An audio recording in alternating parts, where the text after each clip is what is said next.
Hi, my name is Ben Atkinson and welcome to Season 3 of the Functional Health Podcast. I'm trained in both biomedical science and nutrition, and I firmly believe that a holistic and functional approach to health is fundamental to our well-being. I interview some of the leading voices in nutrition and lifestyle medicine, from practitioners to professors and everyone in between. With this podcast, I will share with you their stories, their expertise, and their advice, shedding light on the industry from each of their perspectives and providing you with simple tips and tricks to help improve your health from today. This week, I'm delighted to share with you my conversation with Robin Daly. Robin is the chairman and founder of the Yes to Life cancer charity. When his daughter Bryony contracted cancer at age 9, and with the immense difficulties the family faced making their own treatment choices, Robin was prompted to set up the charity to help others in a similar situation. So, without further ado, Robin, welcome to the show. Hi Ben, thank you very much. Real pleasure to be here. Always pleased to talk about Yes to Life, my passion. Robin, just to give some context to some of the listeners who may not be aware of the charity, what is Yes to Life? So, Yes to Life is the UK's integrative cancer care charity. Our mission is to help people to access the benefits of integrative medicine. And by that, for people who are not familiar with the term integrative medicine, I mean the broadest possible approach to supporting people who have cancer and returning them to wellness. So this is everything from orthodox medicine, that's a standard treatment, as well as all the resources that have come from outside of orthodox medicine. So this would be from complementary and alternative medicine, functional medicine, all these different strands of support that have been developed and the expertise that's there and available to help people in a huge variety of ways. Fantastic. It sounds like a lot of work to kind of bring all these modalities together. Yeah, well, it is, and that's part of our job. I see that as well. Actually, is they've tended to be working independently in the past, and without very much communication. And of course, that's not a great benefit to people with cancer. People with cancer need to get a joined up approach to their recovering their well-being. It's very difficult to join up some of these with orthodox medicine, but it's very important that we do. And integrative medicine is actually the pursuit of including all of these approaches under one banner, so that we can have a proper joined up way of supporting people in a very rounded way.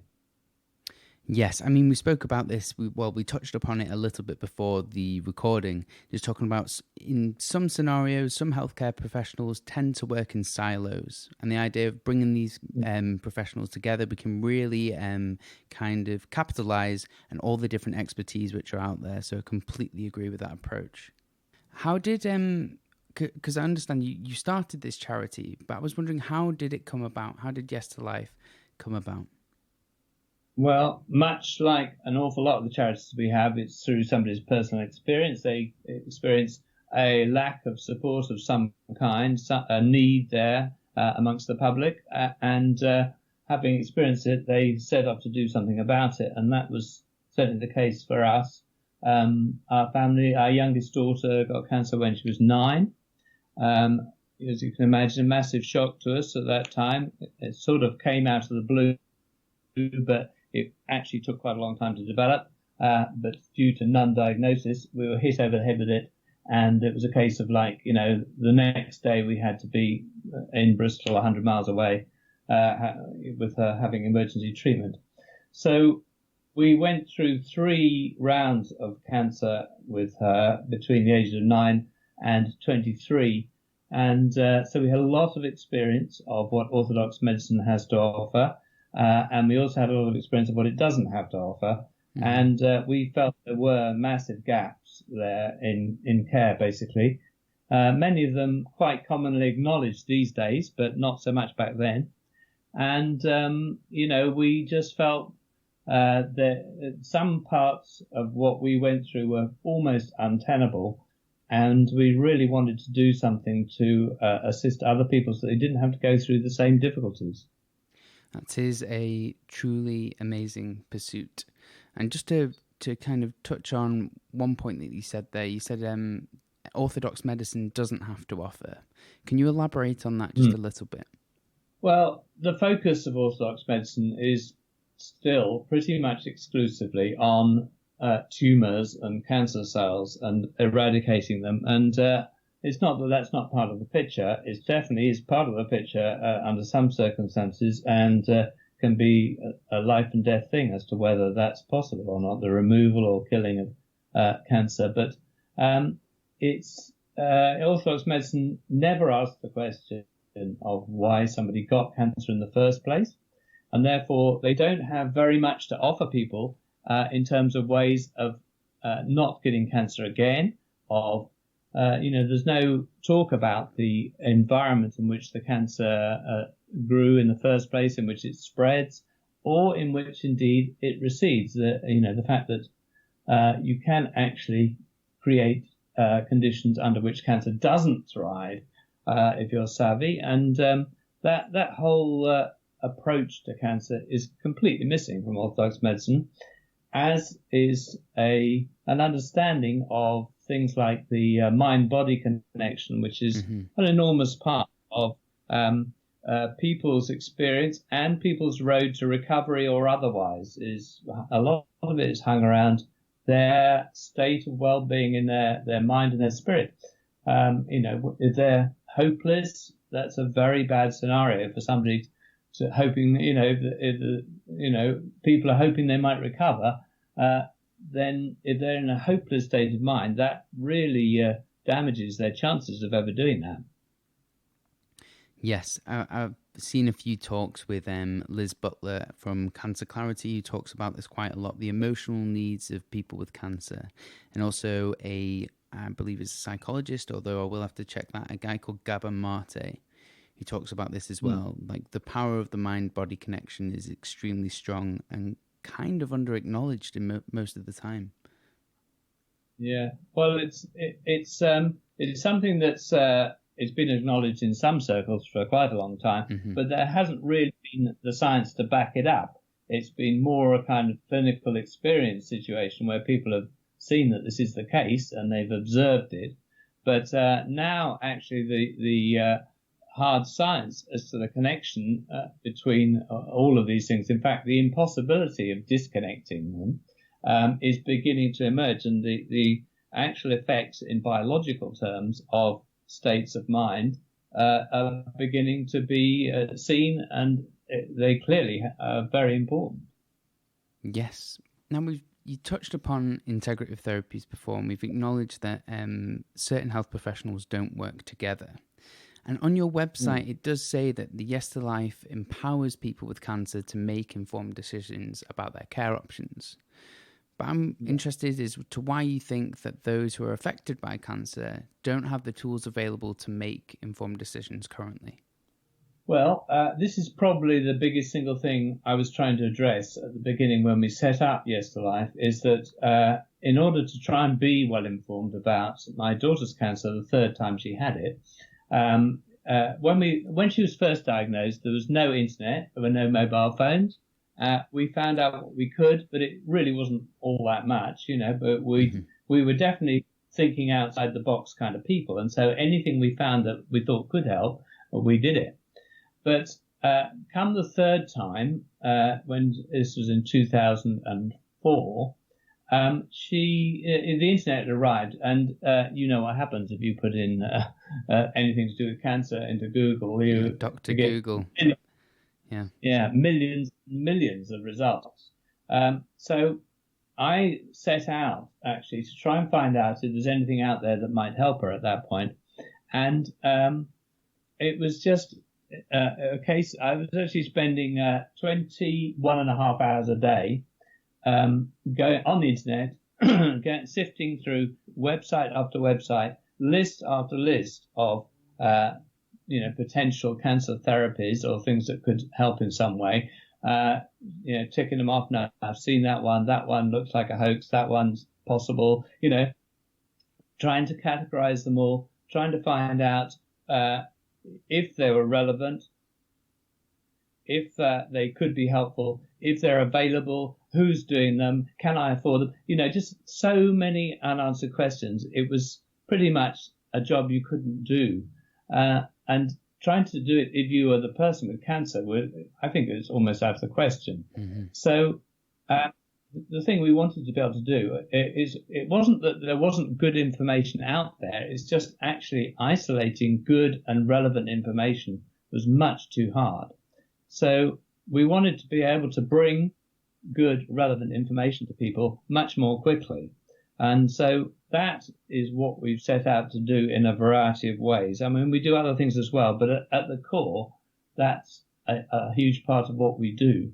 And so, we're shortcutting this journey so that within just a few days, somebody's looking at some genuine choices of things that could well make a difference to their situation, that's what people want. Absolutely. And you alluded to a point which is so clear in my mind, that when you've got cancer, it's such a stressful diagnosis. You experience your mind will be whirling, trying to kind of take in all these different modalities and understand what is the best option for you must be extremely difficult. So having them all on one platform, like you're trying to do, and integrating these therapies together, I think is brilliant. So people can make an informed choice about the best option for them. Mm-hmm. Well, I think, obviously we're largely pointing to resources that are outside of mainstream medicine because, of course, there are already good ways of accessing information about mainstream medicine as to what's helpful and relevant. The rest that the problem is with, because the quality of what's out there is totally variable, going from a complete hoax at one end. I've seen amazing looking websites that look really the biz, in terms of professionalism and everything else, but based on something that was a complete hoax. That's at one end, to stuff that could really save your life at the other. So that's the kind of stuff we're trying to help people with. But even more than that, though, integrated medicine is not just about throwing lots of things at cancer, but it's actually looking at the way that things work together. That's the whole magic, if you like, of integrated medicine. There's lots of very interesting trials recently which just show the power of adding in one or two natural approaches just straight into ordinary, straightforward orthodox therapy. The improvements in results can be startling, doubling of life expectancy, that kind of thing, by adding in one natural ingredient. So this is the area where there's the greatest power, I think, where all the resources that are out there to help people with cancer are brought into one place. They're worked with together. There's cooperation, there's coordination between them. And we explore this territory of which of these things can produce the best combination for helping in each instance. And I think if we do that, the possibilities are so far beyond what's achieved in our hospitals at the moment. It's just terrible that we're ignoring it. You were just saying there that you can just add one or two different modalities into a conventional treatment to improve its efficacy or its effectiveness. And I've seen the studies before, even just looking at exercise, something which anyone can do. Yeah. Granted, you might have to have a health professional to show you how to do the appropriate exercise for your current situation. But that is something which you can do, and that's empowering. And that can really help your health outcomes as well. Yeah, well, that, of course, is the cheapest kind of therapy you can think of, pretty much. And as you say, it's effective in a huge range of situations. And in some situations, it's very effective, much more effective than unbelievably expensive drugs. And yet most oncologists in this country are still not even mentioning it. I feel the tide is turning somewhat as this kind of field is growing. Well, it is. Having said that, we are a good decade behind the United States, for example, where integrated medicine really is, making huge strides now. I mean, it's been accepted as an approach for at least a decade, and it's now sort of kind of got feet under the desk, and it is, all the major cancer centers in America will have an integrative oncology department, and they won't be a couple of people. These are quite large departments, and they're looking at cancer from every angle. Unfortunately, this seems to be a situation where the American style of healthcare system, which we don't particularly like, or most people don't want that in our country. There are many aspects of the NHS we all know and love, but this to me is one of the drawbacks of it, is that being nimble and responsive and changing in response to advances in science is not one of its fortes. It tends to be this huge beast, like a sort of a super tanker, that trying to change its direction slightly is incredibly difficult. And, we're at least a decade behind at this point. We haven't really started with integration in our hospitals. The only thing we can say about oncology wards in this country is that a lot of them now have complementary therapies there, which are they're just supportive therapies. There's no attempt in any way with these things to be genuinely doing more than being, generally supportive in make their sort of feel good, if you like. Mm-hmm. And the only they're there is not because the NHS put them there. They're all run by charities. In the best scenario, they might have been adopted by the NHS eventually, but anyway, it's a public movement. The NHS it can't be credited with driving integrative medicine at this point, unfortunately. I hope it picks up the banner soon. But anyway, I don't want to be sort of, negative and overcritical, but I'm just being realistic about the fact that Britain is in no way a front runner with integrative medicine. We're way at the back. In tandem with that, we have the worst cancer results in the sort of developed world. And I think it's time to wake up. That is an interesting statistic as well that you were saying. And the fact that we are slightly behind the US, as you put it, is kind of a really interesting idea, because I know the Functional Medicine Institute in the Cleveland Clinic, Ohio, opened years ago, and that's thriving. But we don't have a similar institute here, anywhere near to that scale. And it's interesting to, why it's just kind of being more accepted. We're now having the AFMCP, the Applying Functional Medicine and Clinical Practice, come over here and train clinicians and things. And it is growing year on year, but nowhere near on the levels that it is in the US. Well, I think, this is as I say, it's the medical model, is that if somebody gets the backing to set up a clinic doing functional medicine, and because they think the public want it, and it works, if they're proved right and it does work, they'll have customers queuing up for it in no time at all. And because people want solutions that work. And and as soon as one place is successful, then of course everybody else notices and it spreads. So that's where the business model does actually, it makes for quicker change. But as I say, people in this country, including me, are no great fans of a system which leaves people who haven't got much money out on the street, basically. Yes, and just something that you said there, people want solutions that work. And just rewinding back to something that you said before, you've seen different therapies, some of them being absolute hoaxes on one hand and something being potentially life-saving on the other. How do you vet these therapies, and how do you know which ones will come up on your website or that you'll promote? Is there a scientific panel or? We've always relied on our scientific base. We have a very broad range of practitioners, researchers, clinicians who we're connected with, who we've been working with for many years now. We've been around for 15 years.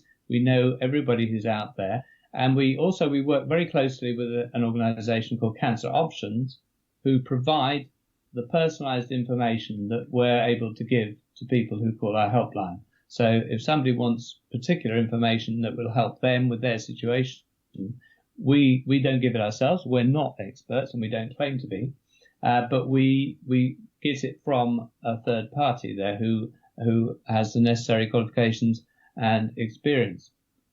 Excuse me. So that's been the kind of route through which we acquire our understanding of what's working for people, what's safe, what's inexpensive, who the practitioners are who are respectable, who are doing a good job, and the ones who are ripping people off or basing their work on science, which is really quite suspect. So we've done it through our connections with experts, basically. We're currently setting up our own scientific and medical advisory board to further that security, if you like, of knowing that we have the best information we can. But it's always important to realize that in the world of complementary and alternative medicine, if you like, if you use an old-fashioned term for the stuff that's outside of orthodox medicine, most of the approaches are inherently far safer than many of the approaches of orthodox medicine. And therefore, the level of evidence to make something worth trying, if you're in a desperate situation, is the bar's much lower in a way. I mean, you have to have a very good level of evidence to try using something which is highly toxic and might kill you. You've either got to be absolutely desperate and you're going to take the slimmest chance it might work, or you've got to know that it's, if it's used in the right way, then it's got a fairly good chance of helping you.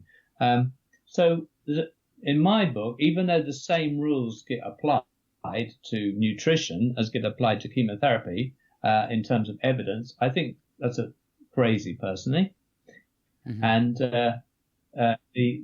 the risk factor involved should be one of the criteria that's part of the mix for evidence, i.e., good evidence for something that's almost completely safe because it's just nutrition should be a far lower bar than for a dangerous drug. So, and having said all that, the reason I'm saying that is because inherently, again, because of the financial picture where lots of money is put into drugs, very little money behind nutrition, say, or exercise, the evidence for most of the things outside of drug therapy is always lower, is bound to be. So, therefore, you're comparing sort of apples and oranges if you try and do a sort of straight like-for-like comparison between drug evidence and evidence for nutrition, say. That is an extremely good point, and it's something which I've spoken about before as well. Not so much the evidence, but the idea that if you use a modality which has the potential to have a benefit, but has very little potential to cause harm, or no potential that we know of, why wouldn't you use it? And it's that kind of thing which I think people are worried about doing. But now, admittedly, probably because I'm quite biased in terms of like the people that I speak to are in this field anyway. So they are kind of open to these kind of modalities, but I don't understand why people would want to not use something which has the potential to do good and no potential to cause harm. You're always weighing up that cost to benefit ratio or the kind of harm to benefit ratio, which can be skewed often. So, I'm completely with you there. As we did with my daughter, we did anything that we thought could be helpful and wasn't likely to be harmful. So that's what you do if you want to save your life. To dive into that a little bit deeper, when I know it was a while ago now, 15 years back or so, when your daughter was ill, you mentioned in the past that you put your own protocol together. What kind of modalities were you looking at using, and why did you want to use them? Well, this was, let's say, 15 odd years ago, my resources were very different to now. If I was faced with that circumstance now, I would feel in an entirely different position. I would probably make lots of different choices. Mm-hmm. But given what we had at the time, we looked into a lot of areas. We managed to get some good advice, which was great, which helped us out with a lot of advice around diet and nutrition specifically. But there were many things we didn't find at that time, which were available, but that was just the nature of the beast at the time. You couldn't find everything.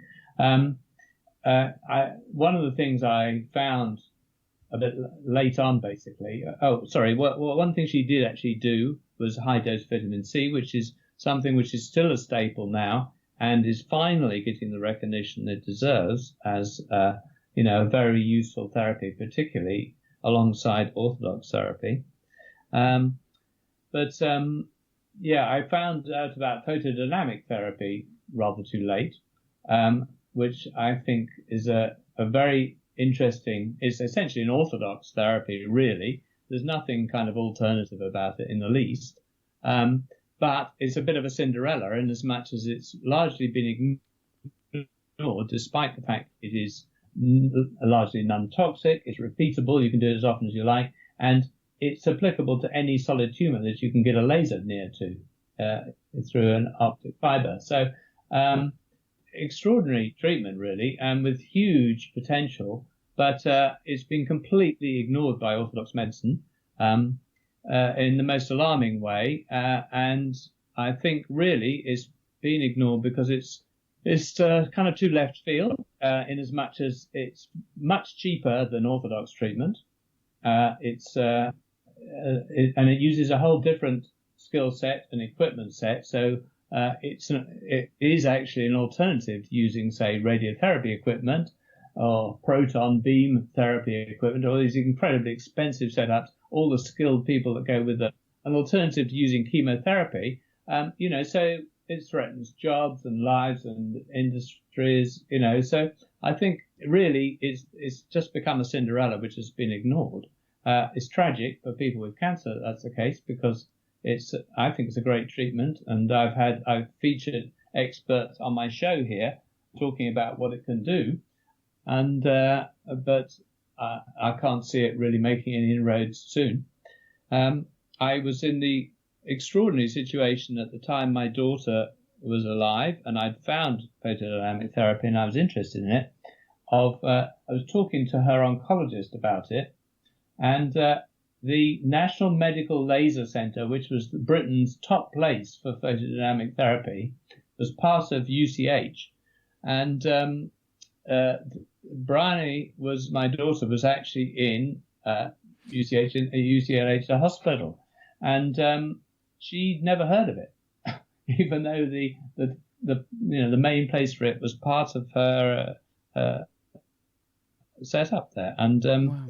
I found myself explaining to her what it was and how it worked. I thought, how extraordinary. I'm telling an oncologist about, a cutting edge therapy that's actually been spearheaded at her own organization. And I wonder, well, what do oncologists read in their lunch break? Do they, doesn't Oncology Weekly talk about this stuff?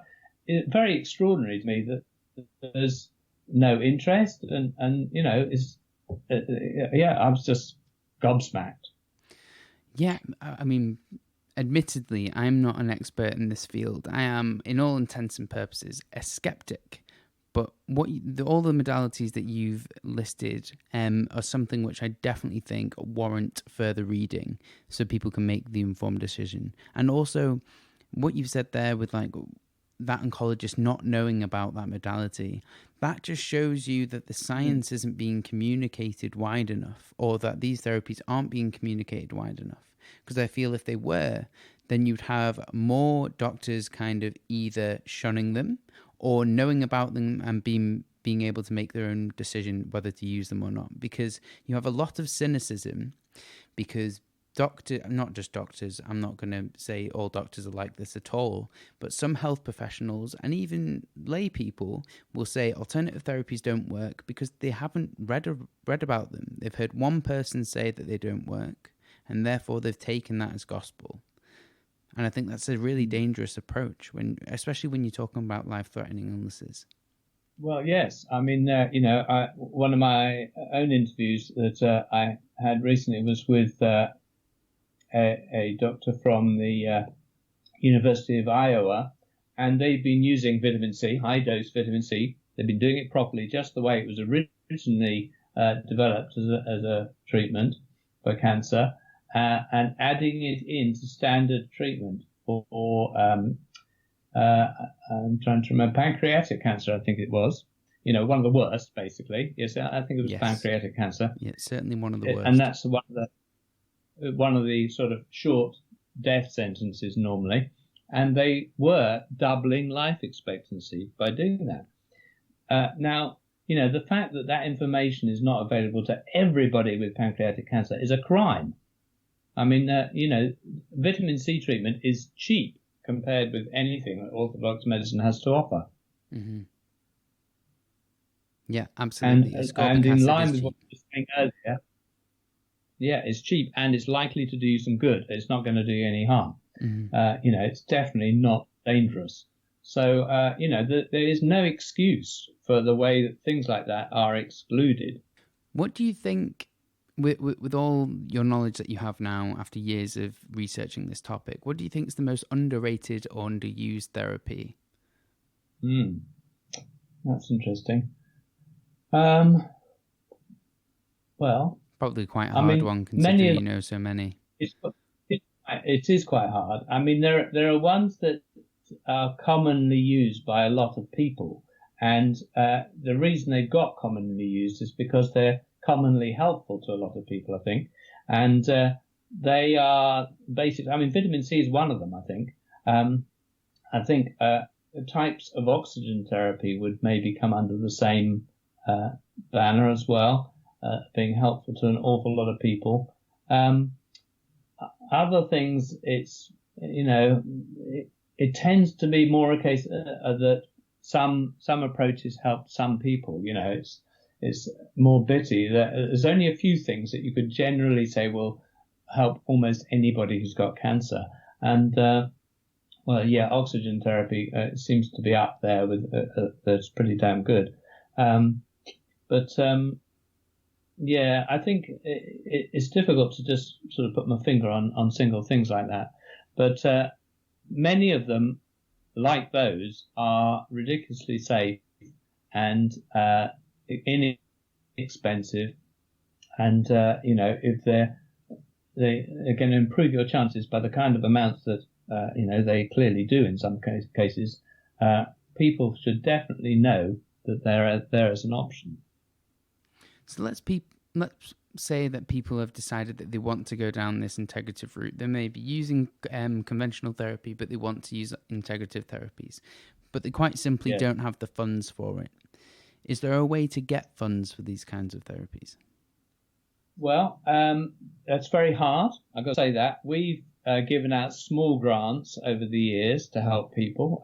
Right now, times are so hard that we're not actually even able to do that, I'm sorry to say. But we have done over the years, but they are small grants, so they've not been able to help with, somebody's complete protocol. They've been able to support some part of it. What we have done, though, because we've recognised that this is obviously a problem, is that some people are aware of the fact that there's a lot they could be doing, but they simply don't have the resources to do it. We've helped people to fundraise themselves. So we've done what we call personal fundraising schemes, which are us supporting people in fundraising through Yes to Life, through the charity. So this is something that was quite unusual when we started it up, but now it's a lot more common in that, we have the sort of GoFundMe idea where people are raising funds amongst people they know and beyond, that is now an accepted idea. The advantages of doing it through a charity are quite significant, which is, around the credibility of, anybody can put up a GoFundMe page and say they've got cancer and start asking for funds. It's much more liable to, fraud and them spending the money on something else. Whereas we monitor all the money carefully and make sure it's paying for treatment, and so it gives people a reassurance that it's being done properly. Fantastic. And I'll make sure I'll put a link to that in the show notes, certainly to your website. Great. One thing I was interested in, after all your research in this area, how have you changed your life, or indeed your family's life, with these different kind of after learning about all these different modalities? Very interesting. Well, I've got to say it's changing all the time. To me, this kind of stuff is all about education. That's the route to change, is education. It's no good just telling somebody they should or shouldn't be doing something. If it doesn't really sink in, it doesn't make sense to them, they probably won't do it.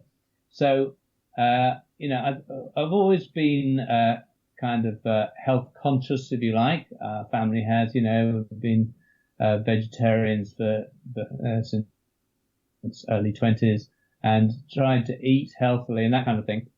But certainly since setting up Yes to Life, the bar has raised substantially, and that's been simply as I've learned more and more and more about things.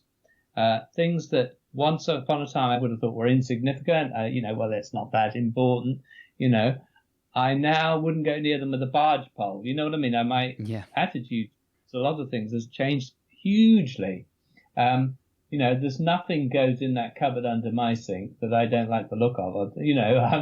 I vet the stuff that comes into our house, be it from paint to cleaning stuff, to toothpaste, no matter what it is. I'm interested in, well, what are people putting in this?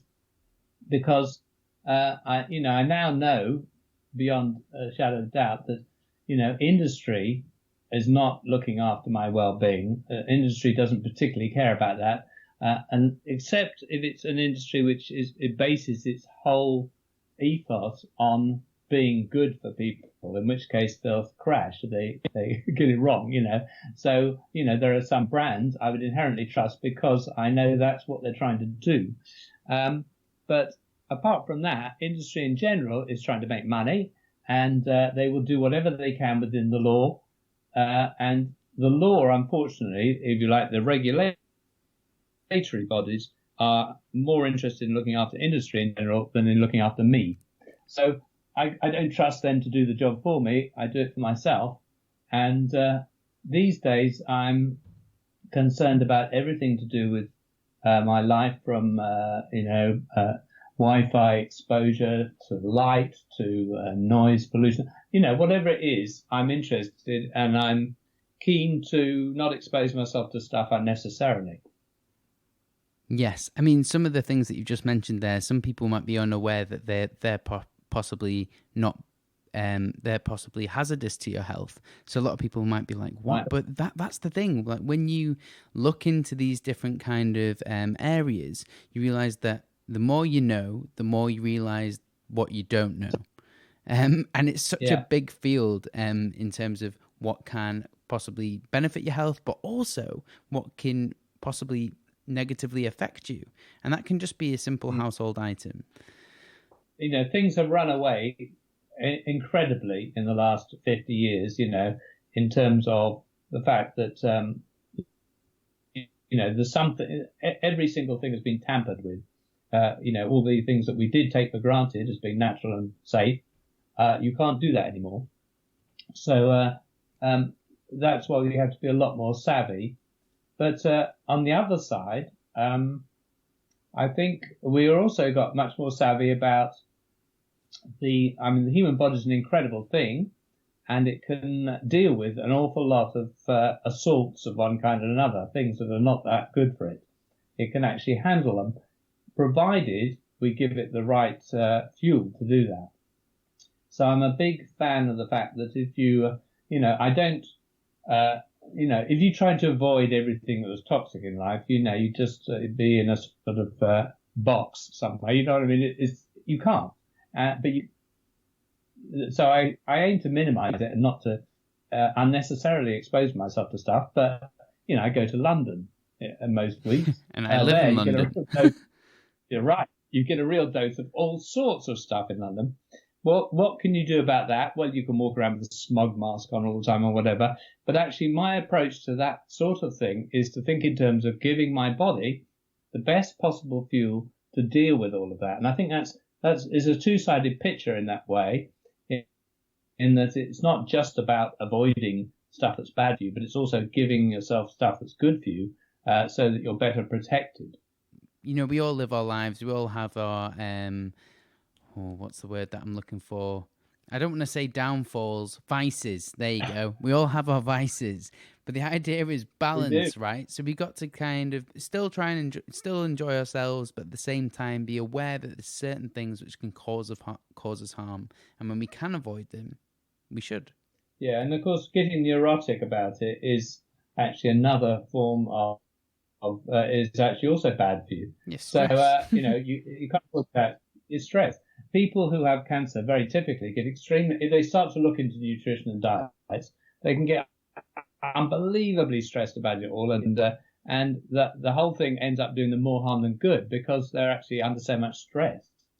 So it doesn't pay to get obsessive. It pays to use some good common sense, if you like, in terms of what you described as a balanced approach, I suppose.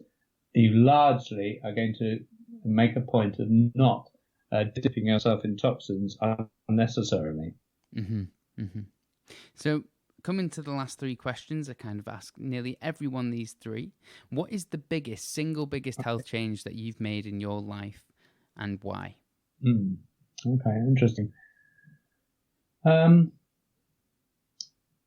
Well, if I think about just recently, anyway, I've recently moved out of London. I was in London for a period. Oh, you're making me feel bad now, Robin. I got used to it being in London, but I moved there from the country, interestingly enough, and that was quite tough because I was very aware of what I was moving into, in many ways, even back then. But now, when I actually got to the point of moving out, I realized what a relief it was to actually feel that I was getting back into an environment where a lot of things were already right. And I understand a lot, people can't necessarily do that. And I feel very fortunate that I've been able to. But, I live in a situation now where, the air's pretty good. It's dark at night. There's no noise. There's even a spring opposite where I can get water. It's just, there's an awful lot of things which are, they're okay. I can relax about them. And, it certainly feels very good. And, the connection with nature is fantastic. If you can just go out and walk in nature, that is such a wonderful thing, I think, for human beings on every level, to actually just connect ourselves back into nature. And an overdose of the products of man in terms of concrete, fumes, cars, noise, all the rest of it is it's very tough on us. And connection with nature is entirely supportive and health giving in every way. Yeah, I couldn't agree more with that. That's becoming something which a lot of people are talking about. I had Ben Brown on in the last series, I believe, or the first series, and he was talking about, there's a Japanese word for forest bathing. And it's the idea that if you're feeling certainly depressed or down, you go out into nature, basically, and it makes you feel better. And there's now a lot of studies showing you that even if you put a picture of a natural environment in a hospital room, it can have profound effects on sense of well-being. And it's the same if there's a window looking onto a garden, for example. It can have a great benefit on kind of their mental health. So it's really interesting. I couldn't agree more with what you said there. And it's something which we don't really get a lot of if you live in London and you do the general, rat run to work, rat run back home, eat and then go to bed, which I think a lot of people are guilty of, or certainly do. It's right. And in a certain way, it's common sense that that's the case. But these days, we have the science of the bleeding obvious, is what I call it, where you have to prove that things which are, just common sense are actually true. It is happening, but so hopefully we'll come around full circle back to some common sense thinking about things that are good for people. I hope so. Second question on my list is, how can healthcare become more integrated with different cancer therapies? How do you think it can? It's interesting. Well, that's something that you can imagine I spend an awful lot of time thinking about. I think it is happening. And in this country, I had this picture in my mind that it's going to be a case of a bit of a dam break, because the pressure behind the need for this change is building. Of course, it's building with the public primarily, and the public have become a force since they got the internet. So we're a fairly recent player in the field. Prior to our arrival, there was only business, the government, and the medics, and they made up their mind between them what we could have. Now the public is saying, hey, wait a minute, you're not listening to us. We want other things, and they've been paying for other kinds of therapies in billions recently. Stuff, even though we have a free healthcare service, people buy complementary therapies because they help them. They go to a nutritionist because it helps them. So this pressure for change is building and building, and eventually I hope it'll change very quickly, because it'll just be the pressure will be too much and the system will have to change. There's a financial imperative coming up as well, because the old way of thinking about it simply is unaffordable, as everybody now knows, and it's going to bankrupt the nation. So the kind of the functional medicine way of viewing health, if you like, which in which you look at root causes, you look at keeping well, all the things that support good health, is pretty much essential if we're not to just go bankrupt. So I think it could happen very quickly. The public carries on, I think, more and more wanting this kind of choice in their healthcare. And mentioning functional medicine, I'm very heartened that a lot of the people who are going along to train in functional medicine are GPs. They seem to be in the vanguard of people who are probably fed up with being told which drug to prescribe by their computer and then just doling them out, and do actually want some resources to be able to really help people to get well. And it seems to be catching fire. So I think the GPs could be, teaming up with the general public to move us in this direction. So I'm optimistic that the old school approach hasn't got too much longer to run before it creaks and gives way. And last but not least, can you give the listeners 3 tips to help improve their health and well-being from today? 3. Okay. 3. I'll see what I can do. Magic number. Okay. Well, look, there's one area in which lots of people are interested, and but there's the biggest disagreements is around nutrition. I mean, the sort of diet war of different methods and things. A lot of them diametrically opposed to each other, goes on, and diet books come out, new ones several a year, brand new approaches. It's all very confusing, but I think for myself, if there's one thing to say about diet and nutrition which sort of trumps all of that, is that far more important, I think, than what you eat is what's been done to it. In just the same way as I was speaking earlier on, the industry is tampered with everything. It's tampered with every piece of food that's sitting on most supermarket shelves, to the extent that I don't consider that food. It's a product of food chemists and this kind of thing. Yeah. So, so what's been done to it is the most important thing. So eating food that's what I would call real food is the most important aspect. It's more important than what it is exactly you eat.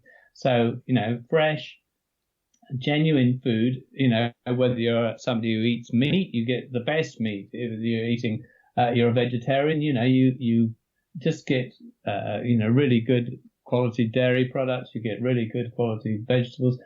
You get the best you can afford. I mean, and I appreciate it costs money. I spend a lot of money on food. I don't care. I don't mind that I spend much more than I could on food, because when I'm eating it, I think to myself, yeah, this is good stuff.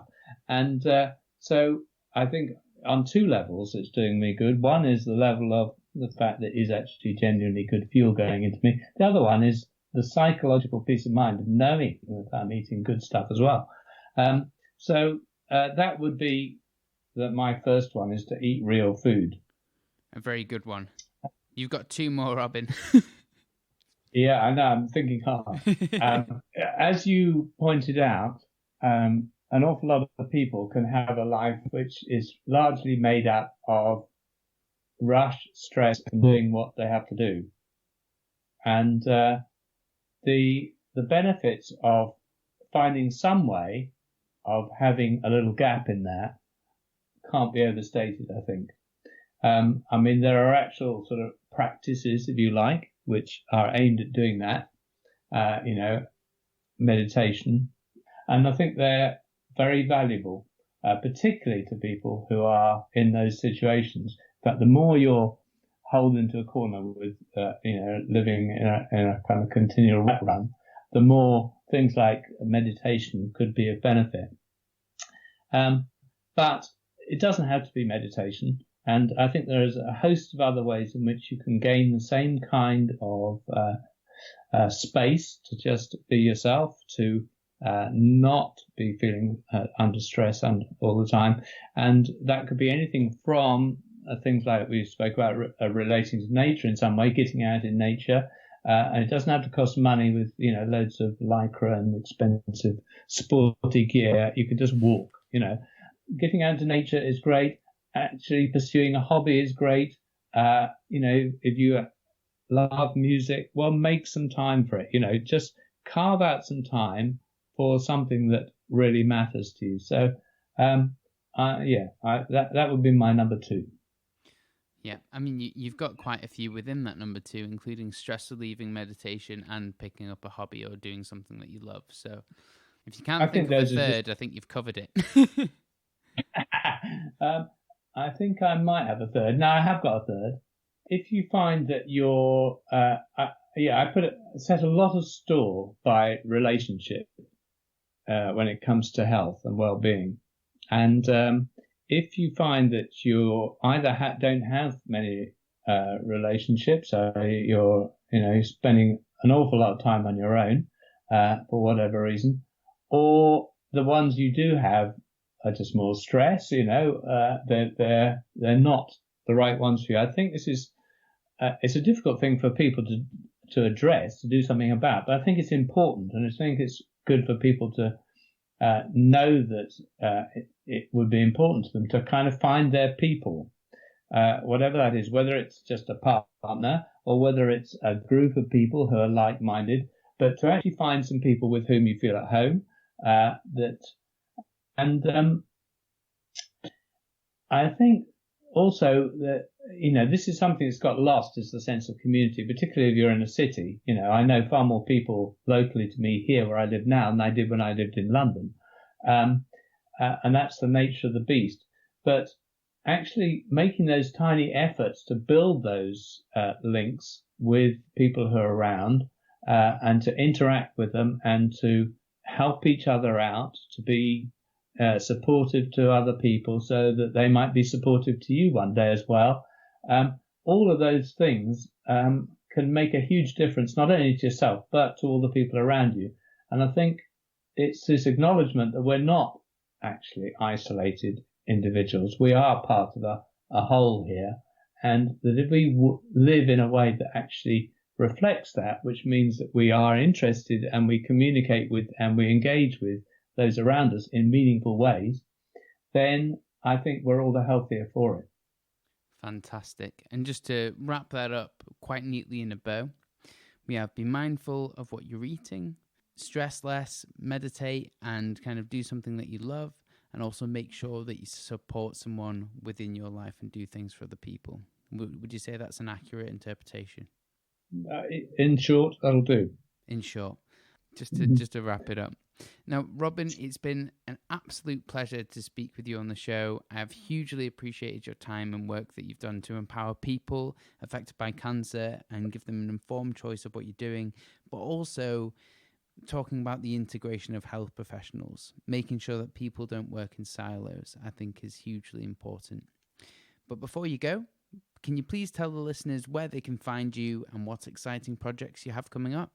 Certainly, yeah. Well, the name of the charity is Yes to Life, And yestolife.org.uk is our website. So do visit there. You're going to find a bit of information about everything there, from the services we offer directly to people with cancer to the ones that are more widely targeted at the public, professionals, and at people with cancer. So is largely what we do is divided into direct support of one kind or another and education. And educational events are very important to us. We've got our next conference is coming up on March the 21st in Houston, and it focuses in on nutritional science and cancer this time. So there'll be some controversial stuff in there. So we're kind of exploring the growing consensus about some things and then the huge anomalies in other areas, trying to see what we know, what we don't know, what's still to be found out. We're going to have some fantastic speakers at that. So look it up. It's going to be strictly limited on places, this particular conference. So if you're keen to come, book up now. It's March 21st in Houston. So that's our next major event coming up.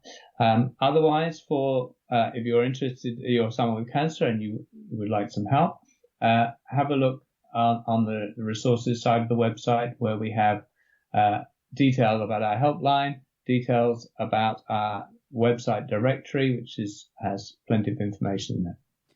Perfect. Thank you so much for that. And just to clarify, everything that we have spoken about today can be found in the show notes. Now, Robin, thank you so much again for speaking with me on the show, and I do hope that we can do this again soon. Me too. It's been really great. Thank you very much, Ben.